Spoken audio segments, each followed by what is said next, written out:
öz yerine göre əyləşir. İş var, vəzifə var bir neçə adda. İş yok, vəzifə üçün haməlləşir. Mənim yerim deyib gəzir durmadan, özündən, işindən incik adamlar. Olub olacaqdır bir də hər zaman. Öz yerine göre böyük adamlar, öz yerine göre kiçik adamlar.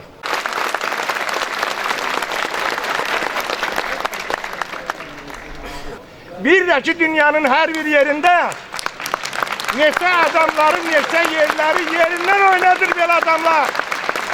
Mənə yer verilib aşağı başda. Ölünce yerimi saklayacağım.